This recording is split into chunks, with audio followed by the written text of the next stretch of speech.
Hi అండి. Hello everybody.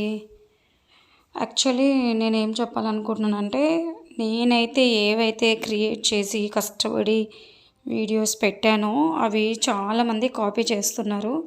Please దయచేసి copy చేయకండి. మీ క్రియేటివిటీ మీరు బయటకు తీసుకొని మీరు ఓన్గా పెట్టుకోవడానికి ట్రై చేయండి.